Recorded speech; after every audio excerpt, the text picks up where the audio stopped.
నమస్తే నమస్తే అండి. అందరికీ శుభోదయం. మాండ్యూకోపనిషత్తు. ఈ మాండ్యూకోపనిషత్తులో శాంతి పాఠం మనం కొంతవరకు చెప్పుకున్నాము. ఇది చాలా ఎలాబొరేటెడ్ గా ఉంది. మిగిలిన ఉపనిషత్తుల్లో శాంతి పాఠం ఇంత ఎక్కువగా ఇవ్వలేదు. ఈ ఉపనిషత్తులోనే ఎందుకు ఇచ్చారో మనం ఒకసారి చూద్దాం. ఇప్పుడు మన కార్యక్రమం ఏమిటి? ఉపనిషత్ అధ్యయనం ఎందుకు? ఉపనిషత్ అధ్యయనం ప్రతి జీవి యథార్థంగా పరమాత్మే కదా. అంతటా వ్యాపించి ఉన్న చైతన్య స్వరూప పరమాత్మ ఈ దేహంలో బుద్ధి అనే గద్దె మీద కూర్చుని ఈ దేహేంద్రియ మనోబుద్ధులతో తాదాత్మ్యం చెంది తనను తాను ఆత్మ పరమాత్మ అని మరిచిపోయి జీవుడిగా వ్యవహరిస్తూ అనేక దుఃఖాలు అనుభవిస్తున్నాడు. మరి ఆ దుఃఖాలు నివృత్తి చేసుకుని తన స్వరూపంలో నిలిచి జీవభావాన్ని వదిలి పరమాత్మగా శాశ్వత ఆనంద స్వరూపుడుగా నిలిచిపోవాలి. అలా నిలిచిపోవటానికే ఉపనిషత్ అధ్యయనం, ఉపనిషత్తులు తెలుసుకోవాలి. తెలుసుకోకపోతే చెప్పేవాళ్ళకి నష్టం లేదు, స్వామీజీలకు గాని గురువులకు గాని వాళ్ళకి నష్టం లేదు, మనమే నష్టపోతాం. అంటూ నీ ముఖం చూసుకోవాలంటే అద్దం దగ్గరికి పోవాలి, నీ స్వరూపాన్ని తెలుసుకోవాలంటే ఉపనిషత్తుల దగ్గరికి వెళ్ళాలి. కాబట్టి ఉపనిషత్తుల అధ్యయనం తప్పనిసరి. మరి ఇలాంటి ఉపనిషత్తుని గురువు చక్కగా బోధించాలన్నా, శిష్యులు శ్రద్ధతో విని అర్థం చేసుకోవాలన్నా, వారి వారి శరీర అవయవాలు అంటే కాళ్ళు చేతులు శరీరము పుష్టిగా తుష్టిగా ఉండాలి. ఇరువురి మధ్య అంటే గురు శిష్యుల మధ్య ప్రేమ వాత్సల్యం అభిమానం ఆప్యాయత ఉండాలి. ఎందుకు? కనీస 12 సంవత్సరాలు శిష్యుడు గురువు దగ్గర ఉండాలి. కనీసం అంటే ఇంకా ఎక్కువ కాలం కూడా ఉండొచ్చు. మరి అంతకాలం గురువు దగ్గర ఉండాలంటే గురువు గారినేమో పిల్లవాడు తిట్టుకుని శిష్యుడినేమో గురువు గారు విసుక్కుంటే అక్కడ ఉండగలరా? నేర్చుకోగలరా? నేర్చుకోలేదు. అందుకే ఇరువురి మధ్య ప్రేమ వాత్సల్యం అభిమానం ఆప్యాయత ఉండాలి. వారి మనస్సులు అన్యోన్యం, ఒకరి పట్ల ఒకళ్ళకి అనుకూలంగా ఉండాలి. బుద్ధి ప్రసన్నంగా ఉండాలి. వాక్కు శుద్ధంగా స్పష్టంగా ఉండాలి. తాను ఏం చెప్పదలుచుకున్నాడో తనకి ఎంతవరకు అర్థమైందో శిష్యుడు చెప్పగలగాలి. ఆ చెప్పిన దాన్ని గురువు గ్రహించి అతని స్థాయికి దిగి ఆయన మళ్ళీ మళ్ళీ బోధించాలి. అంత స్పష్టంగా ఉండాలి. చుట్టూరా ఉన్న వ్యక్తులు వాతావరణం ఎంతో అనుకూలంగా ఉండాలి. ఇవన్నీ చక్కగా అనుకూలంగా ఉంటే సర్వశక్తి ప్రధాతి అయిన పరమాత్మ యొక్క అనుగ్రహం తప్పకుండా ఉంటుంది. అందుకే ఈ ప్రార్థన. ఎలా చేయాలి ఈ ప్రార్థన? మనస్సులో కర్తవ్యం పట్ల దీక్ష, పరమాత్మని చేరుకోవాలనే పట్టుదల, భగవంతునిపై అచంచలమైన భక్తి విశ్వాసం, ఏ కల్మషాలు మలినాలు లేని నిర్మలమైన మనస్సులో ఏకాగ్రత, బుద్ధిలో సూక్ష్మత కలిగి ఉండాలి. ఉపనిషత్తుల్లో మనకి కనిపించే గురువులు అందరూ కూడా పరమాచార్యులు. అందరూ పరమాచార్యులే. వారికి ఈ ప్రపంచం దుఃఖపూరితమని కూడా తెలుసు, సారం లేనిదని తెలుసు. అందుకే ఇందులోని మానవులంతా ఈ దుఃఖ జీవనం నుండి శాశ్వతంగా విముక్తి చెంది ఆనంద సామ్రాజ్యంలో నిలవాలని భావించారు. దానికోసం అనేక మార్గాలు కనిపెట్టారు. ఆ మార్గాల వెంట శిష్యులని నడిపించుకోవటానికే ఈ ప్రయత్నాలు చేస్తున్నారు. మరి ఆ మార్గాల్లో నడుస్తున్నప్పుడు దారిలో ఏదయ్యే ఆటంకాలు తొలగించడానికి గురువులు కూడా ప్రయత్నం చేశారు. అందులో మొదటి ప్రయత్నమే ఈ శాంతి మంత్రం. ఓం మొట్టమొదటి ఉంది కదా ఓంకారం. ఆ ఓంకారం గురించి చెప్తూ ప్రతి శాంతి మంత్రం ఓంకారంతోటే ప్రారంభమవుతుంది. ఓంకారమే ప్రణవం. అదే పరమాత్మ యొక్క నామం. అదే బ్రహ్మస్వరూపం. పరమాత్మ యొక్క నామం రూపం రెండు ఓంకారమే. అంటే ఓం అనే శబ్దం నీ లోపల నుంచి బయటకు వస్తున్నా, ఆ శబ్దం నీ చెవులోకి వినపడుతున్నా, రూపము నామము శబ్దము అన్నీ కూడా పరమాత్మే. మనకి ఎక్కడ ఓం మన లోపల నుంచి మనం బయటకు ఓం అని అంటున్నప్పుడు అది మనం వింటాం కదా. అనేటప్పుడు అంటాము వింటాం. ఆ రెండు కూడా ఏంటి? అలాగే బయట నుంచి వచ్చిన ఓంకార ధ్వని ఇది కూడా పరమాత్మ యొక్క స్వరూపంగా భావించాలి. ఈ సమన్వయ ప్రపంచము, ఈ సమస్త ప్రపంచము కూడా ఓంకారమే. ప్రపంచంలో ఉన్నదంతా ఓంకారమే. అసలు ఈ మాండ్యూకోపనిషత్తు మొత్తం ఓంకార వివరణ. ఈ ఉపనిషత్తు మనకి ఓంకారంలోని వివరణను వివరిస్తుంది. ఓం అంటే ఒక అక్షరమే కదండి, దీనికి అంత వివరణ ఏముంది అని అనుకుంటాం. దీనికి ఇందుకోసం అని చెప్పి 200, ఇందులో 12 ఉన్నాయి శ్లోకాలు. ఈ 12 శ్లోకాలని వివరించి రాసింది శంకరాచార్యుల గారి యొక్క గురువు గారైన గౌడపాదాచార్యులు. 215 శ్లోకాలతో కారికలు అని రాశారు. వాటిని కారికలు అంటారు. కారికలు అంటే భాష్యం అన్నమాట. ఉన్నవ 12 మంత్రాలకి 215 శ్లోకాలతో కారికలు రాశారు శంకరాచార్యుల వారి యొక్క గురువు గారైన గౌడపాదాచార్యులు. అంటే ఎంత ఉత్కృష్టమైనది ఈ యొక్క మాండ్యూకోపనిషత్తు. ఓం అంటే నామరూపాలతో కూడిన ఈ జగత్తుకు ఆధారంగా ఉన్న నామరూప రహిత పరమాత్మ. నామరూపాలతో ఈ జగత్తు ఉంది, కానీ పరమాత్మకి నామరూపాలు లేవు. నామరూపాలతో కూడిన జీవుడి యొక్క అసలు సారం కూడా ఓంకారమే. జీవుడంటే నేనే. మరి నా లోపల ఉన్నది కూడా ఓంకార స్వరూపమైన పరమాత్మ. అటువంటి జీవ జగత్తులు రెండింటికి ఆధారమే ఓంకారం, అదే ప్రణవం. ఇది నిరాకారం, అదే పరమాత్మ యొక్క లక్షణాలే ఈ ఓంకారం. నిరాకారం, నిర్గుణం, నిరంజనం, నిర్వికల్పం, నిరీహం, నిశ్చలం, సూక్ష్మాతి సూక్ష్మం, సర్వవ్యాపకం, స్వయం ప్రకాశం అయిన పరమాత్మే ఈ ఓంకారం. ఈ ప్రణవాన్ని తలుచుకొని ప్రార్థిస్తున్నారు ఉపనిషత్ ఋషులు. నిజంగా మనం చేరుకోవలసిన ఈ ప్రణవాన్నే. చేరుకున్న తర్వాత ఇక మిగిలేది ఏమీ ఉండదు. ఎందుకంటే ఆత్మ అద్వయం, రెండవదంటూ లేదు. ఆత్మ కన్నా అన్యంగా మరొకటి ఏమీ లేదు. అందుకే చాంద్యోగ్యోపనిషత్తులో ఏమంటున్నారు? ఏకమేవ అద్వయం బ్రహ్మ దేహనా నాస్తి కించినః.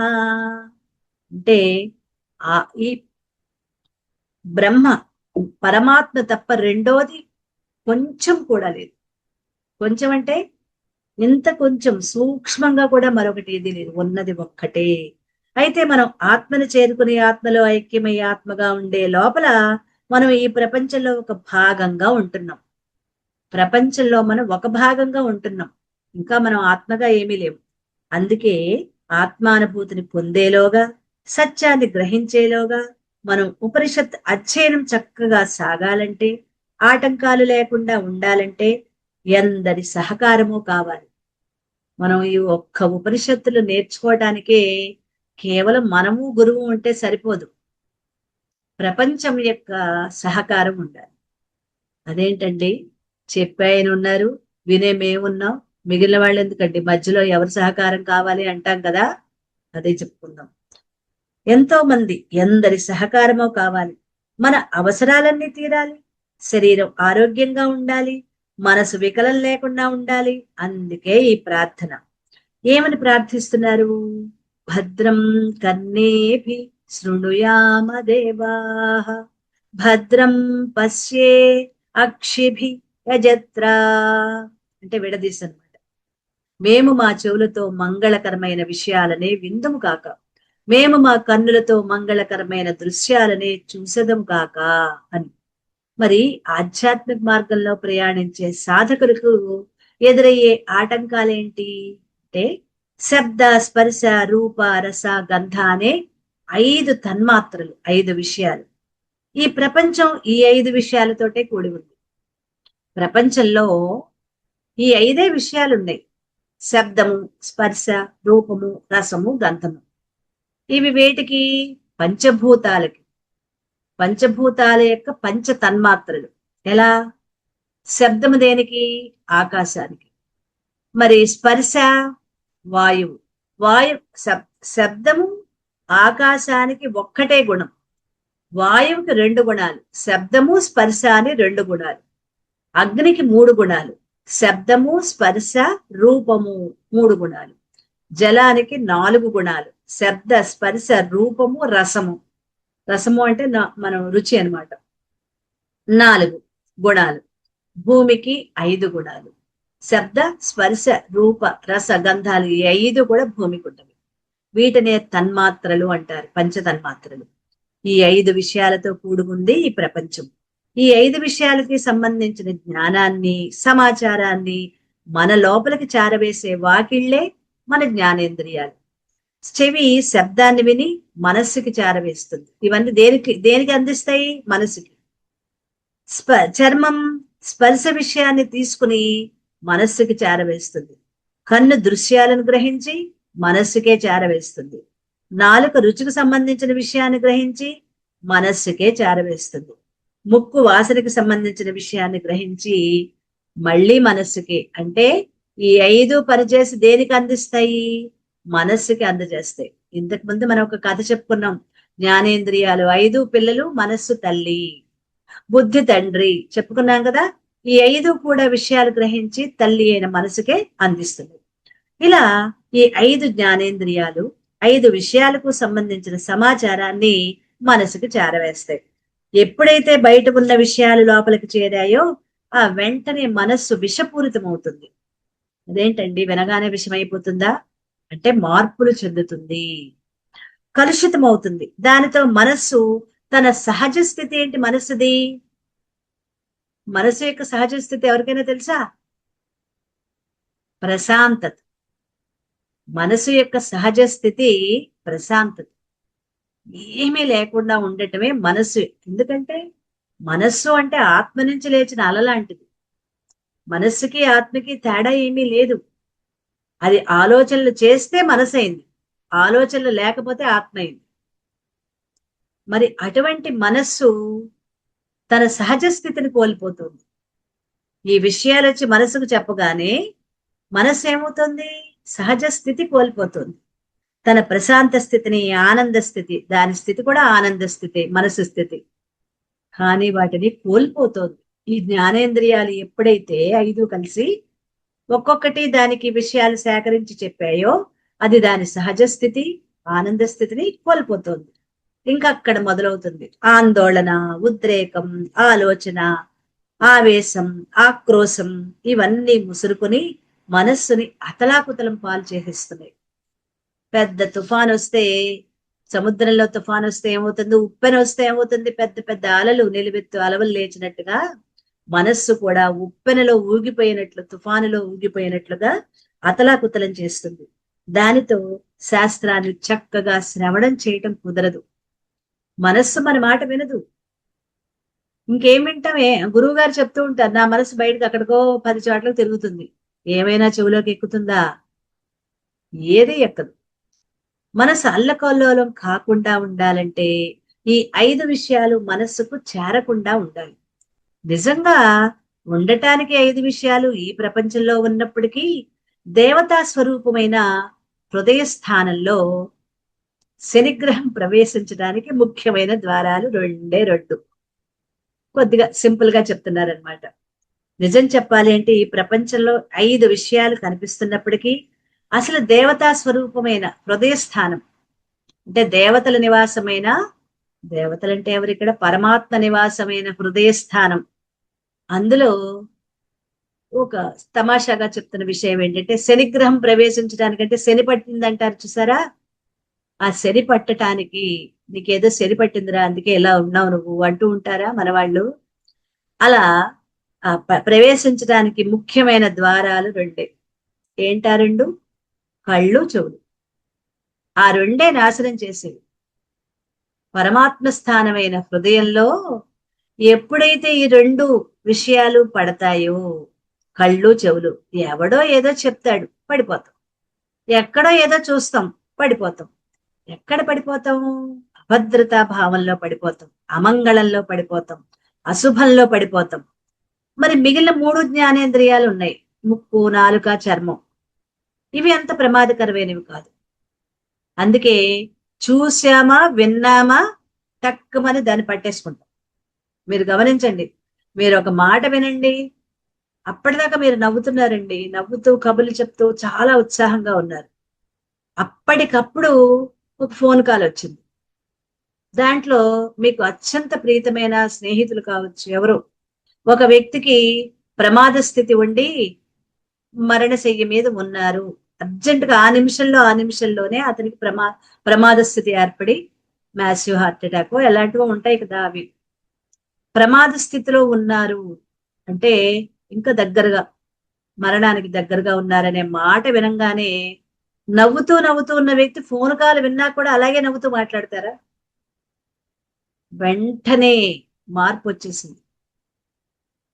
విన్నదే కదా, చెవే కదా వింది, మరి వినగానే ఎందుకు పడిపోయావు? కొంతమంది అయితే కళ్ళు తిరిగి పడిపోతారు, కొంతమందికి మోషన్స్ అవుతాయి ఆ వార్త విన్నప్పుడు, కొంతమందికి టాయిలెట్ కి ఎక్కువ సార్లు వెళ్లాల్సి వస్తుంది, చెమటలు దిగబోసేస్తాయి, ఫ్యాన్ తిరుగుతూ ఉంటుంది, హార్ట్ బీట్ కొట్టుకుంటూ ఉంటుంది. ఎందుకు ఇంత మార్పు వచ్చింది? ఇదంతా ఎక్కడొచ్చింది మార్పు? మనస్సు. ముందు వచ్చింది అక్కడ మనస్సు. మనస్సు నుంచి పరమాత్మ స్థానమైన హృదయానికి వెళ్ళింది, అక్కడ పడిపోయింది.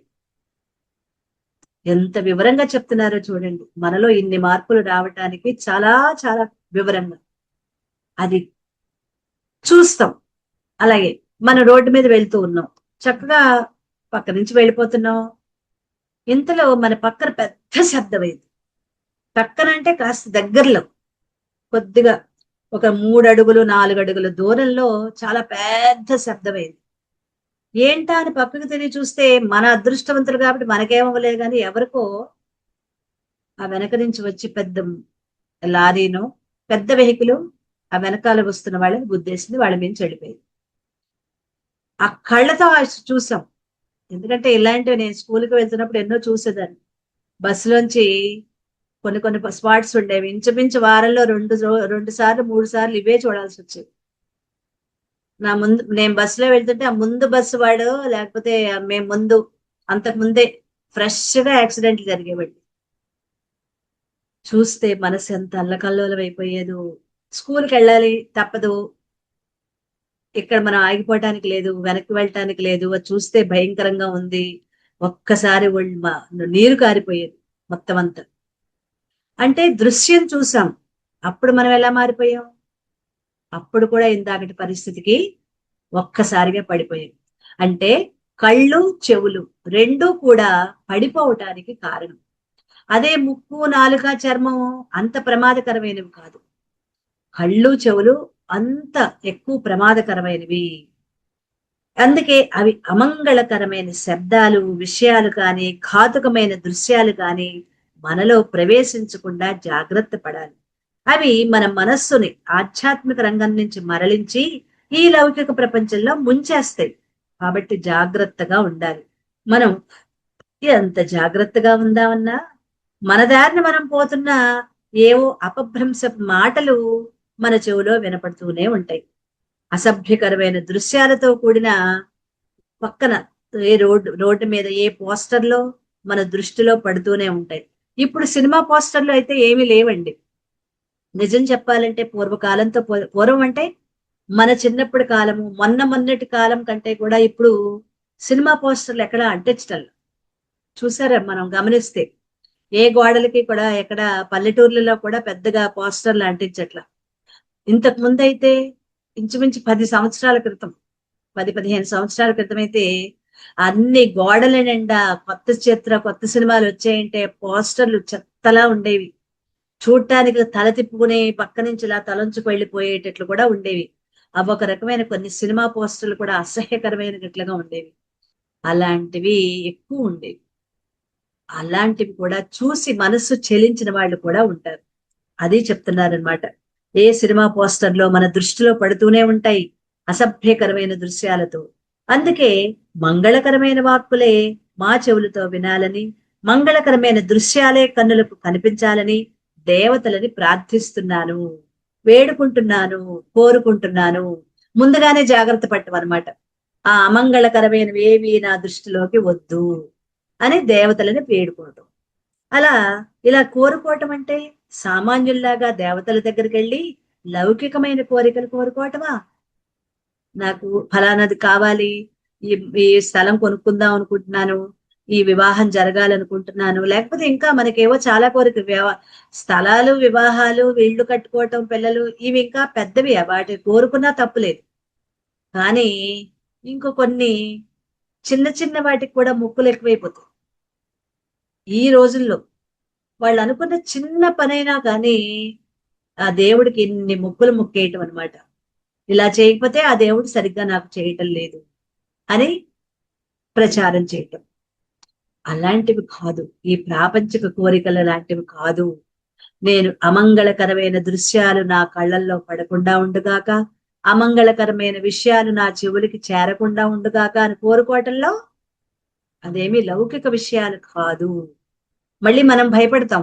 ఇదేంటి భగవంతుని ఇలా కోరుకోకూడదన్నారు, ఇలా కోరుకోవచ్చా కోరుకోకూడదా అని. ఇవేమి లౌకిక విషయాలు కాదు. అంటే మనం భౌతికమైన సంపదలనో, ధనాన్నో, పదవులనో, ఇళ్ళు వాకిలనో, సుఖభోగాలనో వాటిని కోరటం లేదు, వాటి కోసం వెంపర్లాడటము లేదు, వాటి కోసం దేవతలని ప్రాధేయపడటం లేదు. ఈ జీవితం నుంచి తరించాలి. ఇంతకాలం జీవితాలు ఎన్నో అనుభవించాను, జన్మలు. ఇప్పుడు ఈ జీవితంలో నేను తరించాలి. మన స్వరూపంలో మనం నిలిచిపోవాలి. జన్మరాహిత్యాన్ని, మోక్షాన్ని పొందాలి. మనం చేసే కృషిలో ఎటువంటి ఆటంకాలు, ఇబ్బందులు కలగకుండా ఆత్మజ్ఞానాన్ని పొందటానికి, సాధన సాగించటానికి అవకాశాన్ని ప్రసాదించమని దేవతలని ప్రార్థిస్తున్నాం. కాబట్టి ఇది అసాధారణమైన కోరిక ఏమీ కాదు. కోరకూడని కోరిక కాదు, తప్పకుండా కోరవలసిన కోరిక. ఇప్పుడు మన క్లారిటీ వచ్చింది కదా, ఇలా కోరుకోవటంలో తప్పు లేదని. ఎందుకంటే మన కోరిక రైటో తప్పో ఈ మార్గంలో ఉన్నప్పుడు మనకు క్వశ్చన్ వస్తుంది. ఏవి కరెక్టో ఏది తప్పో ఇప్పుడు మనం బేరూజు వేసుకుని కొన్ని ఇలా కోరుకోకూడదు అంటున్నారు, తప్ప రైటా అని మనకే డౌట్ వస్తుంది కదా. ఆ డౌట్ ఏమీ అవసరం లేదు. మనం చేసే ఈ గొప్ప సాధనలో మన మనసు ప్రశాంతంగా ఉండి బుద్ధి సూక్ష్మంగా పనిచేయాలంటే మన చెవులతో మంగళకరమైన శబ్దాలను వింటూ ఉండాలి. మంగళకరమైన శబ్దాలను వింటూ ఉండాలి. మన కళ్ళతో మంగళకరమైన దృశ్యాలను చూస్తూ ఉండాలి. ఇది తప్పనిసరిగా అవసరం. అసలు మంగళకరమైన శబ్దాలంటే పరమాత్మ సంబంధించిన విషయాలు.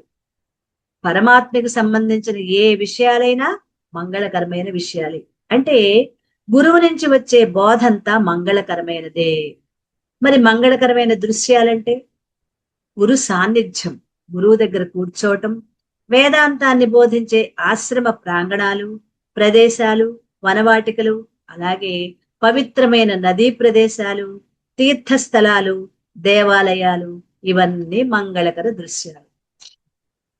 ఇప్పుడు పురాణాలలో వచ్చే తీర్థాలు ఉన్నాయి కదా, తీర్థాలు, క్షేత్రాలు, ఇవన్నీ మంగళకరమైనవి.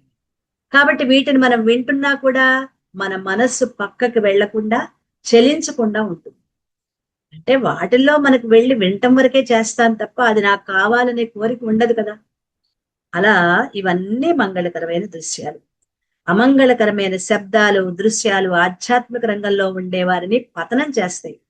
ఆధ్యాత్మిక రంగంలో ఉండేవారినే కాదు, సామాన్యులను కూడా నాశనం చేస్తాయి. ఆ అమంగళకర శబ్దాలేంటో పురాణ కథల్లో, అంటే భారత భాగవత రామాయణాల్లో ఎటువంటి ఉన్నాయో ఉదాహరణలు చెప్తున్నారు. దశరథుని చిన్న భార్య కైకేయి తన కుమారుడు భరతుని కన్నా కౌశల్యపుత్రుడైన రాముణ్ణి ఎంతో ప్రేమతో, వాత్సల్యంతో ఈ కైక పెంచింది. శ్రీరాముడికి కూడా ఆమె అంటే ఎంతో గౌరవం. దశరథుడు శ్రీరాముడికి పట్టాభిషేకం చేయి తలపెట్టిన విషయాన్ని మందర ద్వారా వింటుంది.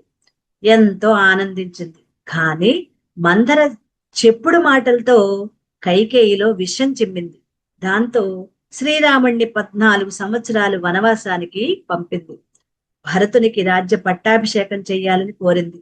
ఎప్పుడో దశరథుడు ఇచ్చిన 2 వరాలను కోరికలుగా చేసుకుని ఆ 2 కోరికలను కోరి దశరథుణ్ణి నిర్బంధించింది. దశరథుడు హతాశుడయ్యాడు. చివరికి శ్రీరాముడు సీతాలక్ష్మణ సమేతుడై కైకేయి కోరిన ప్రకారం వనవాసానికి వెళ్ళాడు. ఫలితం పుత్ర వియోగ దుఃఖంతో భర్త దశరథుడు మరణించాడు.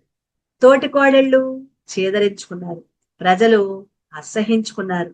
ఏ కుమారుడు కోసం ఎంత తెగించిందో ఆ కుమారుడు తన కుమారుడే. భరతుడు నానా విధాలుగా దూషించాడు, చీకొట్టాడు, తల్లిని సంహరించబోయాడు, చంపడానికి కూడా సిద్ధమయ్యాడు. మరి ఇలాంటి నికృష్ట స్థితికి కైకేయి కొని తెచ్చుకోవడానికి కారణం ఏంటి? కేవలం మందర మాటలు వినటం, అమంగళకరమైన, అశుభకరమైన మాటలు వినటం. చెప్పుడు మాటలు విని అన్ని విధాల అందరి చేత చీత్కారాలు పొందిన వాళ్ళలో మొదటి వ్యక్తిగా మనం గమనించాల్సింది కైకేయిని. నిజంగా శ్రీరాముడిని ఎంతో వాత్సల్యంతో పెంచింది కౌసల్య కాదు, కైకేయి. అటువంటి కైకేయికి ఎంతటి ఈ చెప్పుడు మాటలు వినటం వల్ల ఎంతటి దుస్థితి ఏర్పడిందో మనం గమనించాం. తర్వాత ఇంకా ఉన్నాయి. మందర యొక్క పూర్వజన్మ వృత్తాంతం తర్వాత క్లాసులో చెప్పుకుందాం. ఎందుకంటే ఇక్కడి వరకు వచ్చింది కాబట్టి మందర గురించి కూడా, మరి ఇంతటి రామాయణం జరగటానికి మందర కారణం కాబట్టి ఆ మందర పూర్వజన్మ వృత్తాంతాన్ని మనం, ఆవిడ ఎందుకు ఇలా చేసిందో ఏంటో అన్నది మనం తర్వాత క్లాస్